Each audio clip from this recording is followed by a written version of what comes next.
श्री क्षेत्र विठ्ठलवाडी परमार्थ आणि परंपरेचा वारसा जपणारे हे गाव आषाढी एकादशीचे औचित्य साधून गावकऱ्यांनी प्रथमच मोफत आरोग्य शिबिराचे आयोजन केले होते.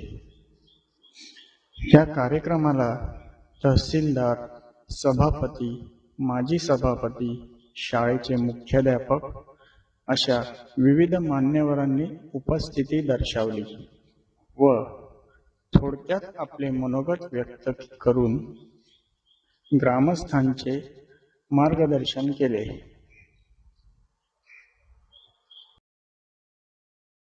संत परंपरा विठ्ठलवाडीतून आम्हाला ऐकायला मिळते आणि म्हणून विठ्ठलवाडी गाव जसं आधी पुण्यवान होतं तसंही आताच पुण्यवान आतापर्यंत आहे, भविष्यातही तसंच पुण्यवान राहणार आहे.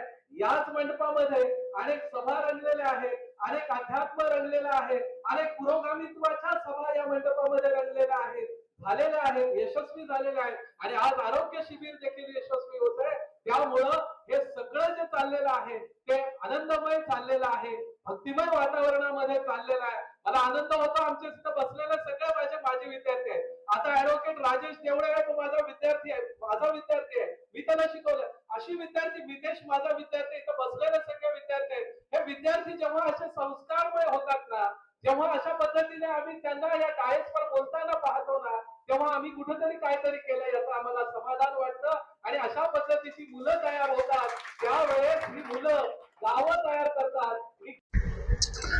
वरिष्ठ पोलीस निरीक्षक अभिजित नेवसे साहेब यांनी शहानिशा करून या आरोग्य शिबिराची सुरुवात केली. या शिबिराला BKL वलावलकर रुग्णालय देवरण येथील doctor Talha Salauddin, doctor Shrinivas Satpute, doctor Yoshita Agarwal, doctor Shama Khan व त्यांचे अजून काही सहकारी उपस्थित होते. तर मंडळी, विठ्ठलवाडी ग्रामस्थ मंडळ कमिटीचे सचिव मितेश नवले आज आपल्यासोबत आहेत. त्यांना विचारूया आपण की आज या आरोग्य शिबिरमध्ये आपण की काय काय करतोय. तर मितेशा, पुढची. विठ्ठलवाडी गाव म्हणजे तालुक्यातील एक परमार्थी गाव.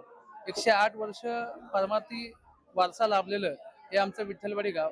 आणि या आषाढी एकादशीच्या पावन पर्वानिमित्त विठ्ठलवाडी ग्रामस्थ मंडळ आणि श्री हनुमान स्पोर्ट क्लब विठ्ठलवाडी यांनी एक संकल्प केला की आपल्या परमार्थासोबत आरोग्य सुद्धा तेवढंच महत्वाचं आहे. जेवढं परमार्थ टिकवणं महत्वाचं आहे, तेवढं आरोग्य टिकवणं तेवढं महत्वाचं आहे. या उद्देशाने या ग्रामस्थ मंडळाने आणि तरुण मंडळाने हा उपक्रम राबवलेला आहे. यामध्ये अनेक मोफत सर्जऱ्या या ठिकाणी होणार आहेत. मोतीबंधू, अँजिओप्लास्टी अशा अनेक हृदय शस्त्रक्रिया असतील, त्याचबरोबर पित्ताशयातील खडे असतील, अशा अनेक मोफत ऑपरेशन्स या माध्यमातून होणार आहेत. आणि यामध्ये आपल्याच विभागामध्ये सर्वसामान्य लोक आहेत आणि याचा चांगला लाभ होतोय असं अनेक जणांची या ठिकाणी प्रतिक्रिया लाभलेली आहे. आत्ताच या कार्यक्रमाला तहसीलदार, वरिष्ठ पोलीस निरीक्षक असे अनेक मान्यवर या ठिकाणी येऊन गेलेत. आम्हाला खूप आनंद वाटतो की असे सेवा करण्याचं भाग्य आम्हाला विठ्ठलवाडी ग्रामस्थ मंडळाला लाभलं. आम्ही विठ्ठलवाडी ग्रामस्थ मंडळ खूप खूप या सेवेप्रती कृतज्ञ आहोत. धन्यवाद मितेशा, या 2 मिनिटं दिल्याबद्दल. आपण भेटूया आपल्या अध्यक्षांना. तर आज आपल्यासोबत आहेत राकेश धाडवे, म्हणजे आमच्या श्री हनुमान स्पोर्ट्स क्लबचे अध्यक्ष. आपण त्यांना विचारूया त्यांची काय भावना आहे. राकेश, तुझ्या अध्यक्षपदाखाली या पहिल्यांदा आपण उपक्रम चालू केलाय, तर तुझी काय भावना आहे थोडक्यात सांगा. रामकृष्ण हरी. आम्ही हा प्रथमतःच एवढ्या वर्षामध्ये पहिल्यांदाच हा उपक्रम राबवतो आहोत. आमचा त्यामध्ये माझा एकच विचार होता की आमच्या परिसरातील आजूबाजूच्या लोकांना त्या आरोग्य शिबिराचा लाभ व्हावा. त्या सर्व लोकांना हा जरा एक वेगळा उपक्रम आम्ही राबवण्याचा प्रयत्न केला आणि यापुढे हे आम्ही हा उपक्रम राबवण्याचा प्रयत्न करू. याप्रमाणे लोकांना याचा फायदा होईल. आणि या आषाढी एकादशीच्या निमित्ताने जो आम्ही हा उपक्रम राबवला त्याला आमच्या सर्व मुंबईची जेवढी मंडळी होती त्यांनी खूप आम्हाला साथ दिली हा कार्यक्रम यशस्वी करण्यासाठी. आणि असेच नवीन नवीन उपक्रम यापुढे करत राहू आणि या परिसर लोकांना त्याचा फायदा देण्याचा प्रयत्न करू. धन्यवाद. तर जसं की राकेश दादांनी सांगितलं आमच्या अध्यक्षांनी की असेच आम्ही अजून नवीन नवीन उपक्रम काय आम्हाला जमेल तसे करण्याचा प्रयत्न करू आणि असेच चांगली सेवा आमच्या हातून, तरुण मंडळाच्या हातून घडत राहू हीच आम्ही पांडुरंगाचरणी प्रार्थना करतो. रामकृष्ण हरी. तरुण मंडळाने पूर्वनियोजन करून व अथक परिश्रमाने हा आरोग्य शिबिर अगदी यशस्वीरित्या पार पाडला. तर मंडळी रामकृष्ण हरी. आता संध्याकाळ झाली आहे आजची आणि आता हरिपाठाची वेळ झाली आहे. तर मी चाललो आहे खाली हरिपाठाला. स्वातीची तब्येत जरा डाऊन झाली त्यामुळे स्वाती काही येत नाही. आता बघू, मी जेवढं होईन तेवढं एकटाच कवर करीन. आणि चला हरिपाठाला जाऊया. रामकृष्ण हरी.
चला तर मंडळी, आता जेवायची वेळ झाली.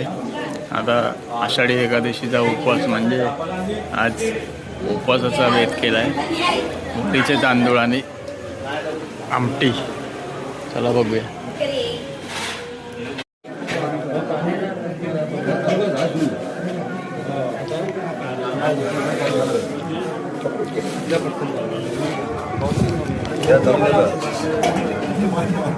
चालू झालं तिकडे.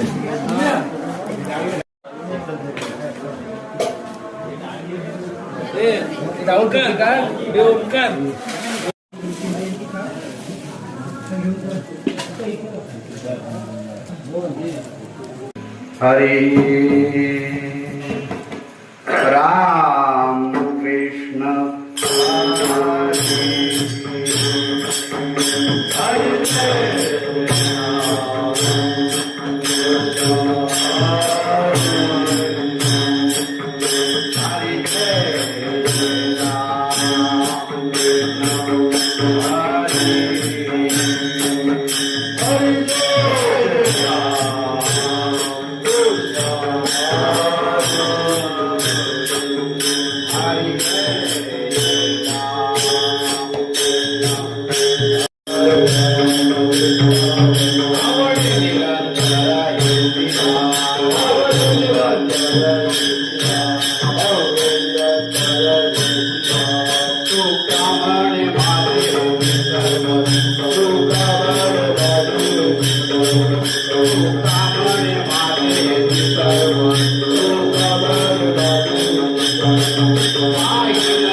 करून घेणार हवंय. सगळी ताकद त्याची आहे. मी म्हणून चालणार नाही. पण म्हटलं काय गणपती कीर्तनाला येणार, तुम्ही जोपर्यंत सांगत नाही की पुढच्या वेळेला आमच्याला संधी दिली तोपर्यंत मी असं धरूनच आहे की हे कीर्तन मला करायचं. आणि मी सांगितलं मी कुणाला सांगणार नाही. मी आपला येणार तालुका बाजून कीर्तन करणार.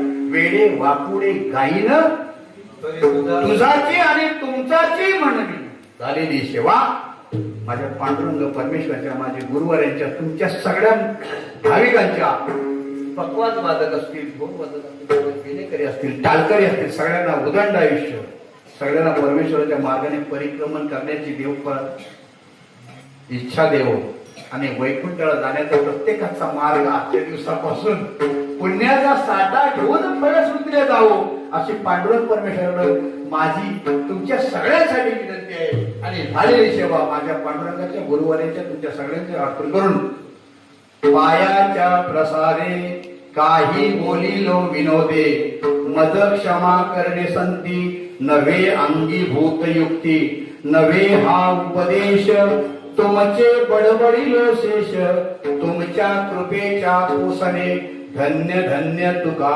म्हणे. कीर्तनकार हरिभक्तपरायण गणेश महाराज चव्हाण यांनी सुंदर असे कीर्तन केले व त्यानंतर आषाढी एकादशीच्या निमित्ताने साजरा केलेल्या जाणाऱ्या या सोहळ्याची सांगता करण्यात आली.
वासुदेव